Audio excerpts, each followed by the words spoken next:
A spacecraft is departing from Earth with another group of settlers headed for Mars. One of the passengers convinces her daughter to wave goodbye to the planet, as they will be apart for a very long time. The well-established route consists of 2 stages. The shuttle docks with the Aniara, a huge spaceship that has everything for comfortable living. And after 3 weeks, it delivers the passengers to the colonized planet. A young woman named Emily Grant on the ship serves as a Mimorobe, a guide to the world of Mima, the system that allows one to delve into their memories and visions so that the brain does not get bored with the repetitive space scenery. Emily herself loves to remember her walks in the forest, and the visions even allow her to feel her bare feet stepping on the moss. A new neighbor is added to Emily's room, an adult female astronomer. From the huge monitors, the astronomer tells the passengers about the delights of Aniara and that the ship has everything to keep from getting bored: shopping centers, restaurants, and even nightclubs. If desired, during the journey, one can work in the water purification department or the seaweed factory, which is necessary for oxygen production. The company pays points, which serve as currency for this work.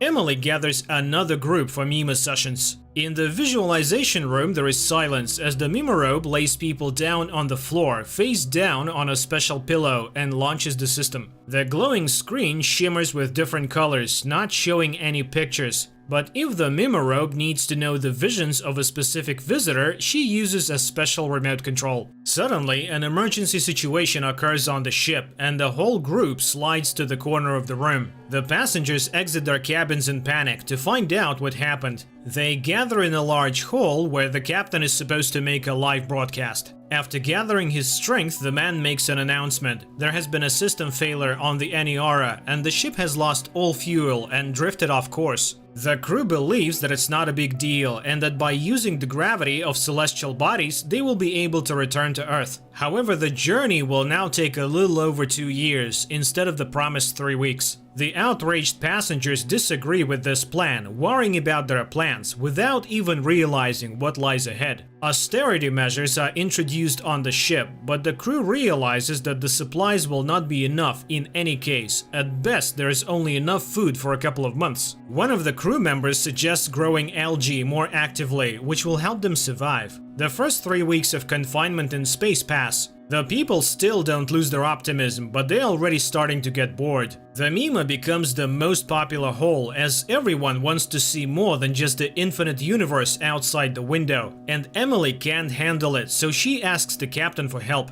In addition, the girl is going through a personal drama, hoping to resume her relationship with one of the crew members, Isabel. Emily asks her neighbor how long it would take to reach the nearest celestial body so that the ship can turn around. The woman initially avoids answering, but then admits that in her opinion all of this is hopeless. There are no points that could help them, the crew just doesn't know how to tell the passengers about it. After hearing this, the Mimorobe has a panic attack and runs to her hole to immerse herself in memories of Earth, and also to drink in secret so that the commander would know. The journey has been going on for 3 years already. The people have settled into life on the ship, having come to terms with the length of the flight. Emily goes to a party where she meets Daisy, and they decide to alleviate their loneliness together. When the couple retreats to a corridor, Isabel walks by and gives Daisy a cold glance, making it impossible for her to relax. There aren't enough people on the ship to work with the algae and water purification systems. Even young passengers are now being recruited, but the systems can't keep up, and all the drinks have an unpleasant sulfide smell. Strange things also start happening in the ship's hull, as the system malfunctions and Mima, using human language, begs to stop as it can no longer handle passing through people's memories. One of the people lying on the floor starts thrashing around in hysteria, and when Emily connects her remote to him, she sees very unpleasant images in his head. The Mimorobe turns to the ship's captain, asking him to let the system rest, but he believes that this is the passenger's only outlet and denies her request. Furthermore, he reprimands the girl for driving customers out of the session.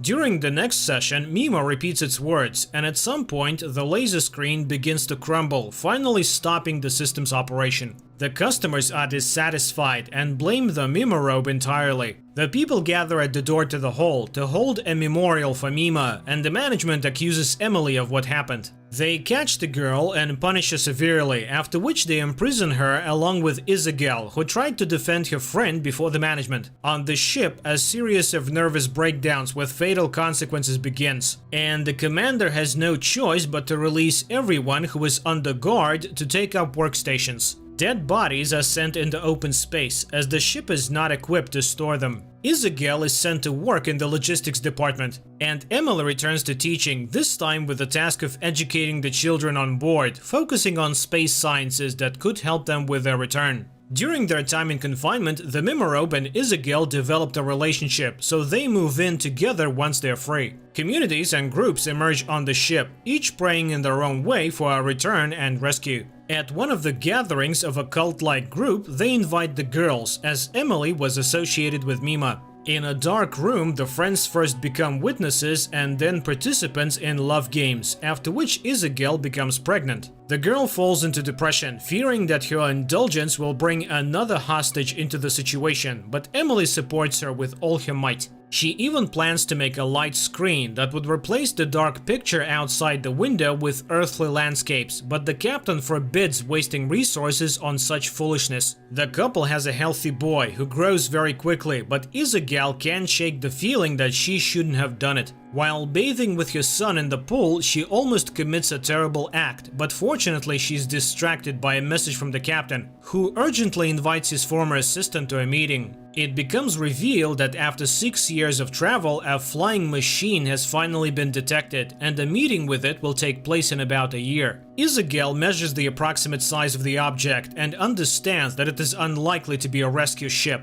but everyone hopes that they will be able to obtain fuel from it to return to their route. Emily comes to the team to be with her girlfriend at such an important moment. The captain joyfully announces the discovery to the passengers, hoping to boost their morale, which he manages to do. To celebrate the occasion, a party is held on the ship, complete with drinks and leftover delicious food. As usual, the commander tries to present himself in the best light by claiming credit for the team's achievements. Throughout the year, everyone diligently trains to release probes and dock, and by the appointed time, everyone is fully prepared for the operation. The docking operation goes perfectly, and the giant space probe is placed in the ship's cargo hold for examination to determine if it contains any fuel and how radioactive it has become during its time in space. The son of Emily and Isabel is growing up, and the couple now has hope that he will see Earth. Due to a lack of peers, the boy is not developing well and hardly speaks. It is not possible to determine the chemical composition of the object because the study methods on the ship are outdated, but work is constantly being done.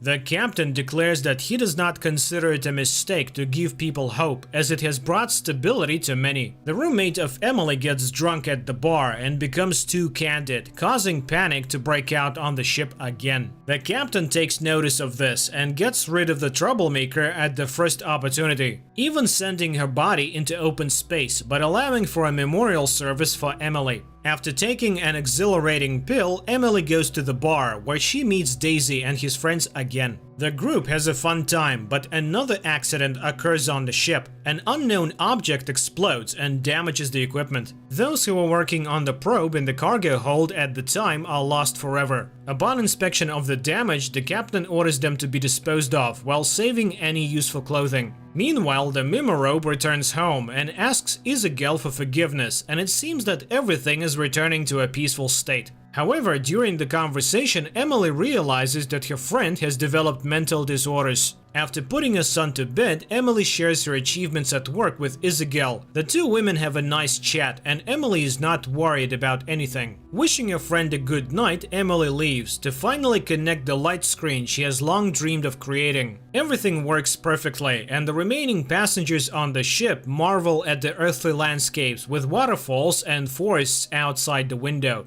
As she listens to the words of gratitude, Emily plans to create new pictures. Emily runs to her cabin to hear the opinion of her family. She opens the door with the key, but it doesn't budge. Emily tries to fix the lock several times, but then realizes that something is blocking it from the inside. With effort, she finds a belt from a rope on the door handle, and Isabel is nearby. Coming to her senses a few seconds later, Emily runs to her son's room, but there she is met with a terrible sight. It's the 10th year of the journey. The captain gathers the few remaining passengers in the main hall and presents Emily with an award for creating the light screen. As she receives the medal from the commander, the young woman notices traces of a nervous breakdown on his wrist. Giving a speech, the captain tries to appear heroic in this situation and suggests that they should be proud that they have gone farther than anyone has gone before. On the 24th year of the journey, only a few people remain alive. Old and wrinkled Emily leads a meeting of the survivors, where they pray for strength to be sent to them. The ship has long been powerless and is floating in space like a piece of space junk. And almost 6 million years later, the spacecraft Aniara approaches an unknown planet in the constellation of Lyra.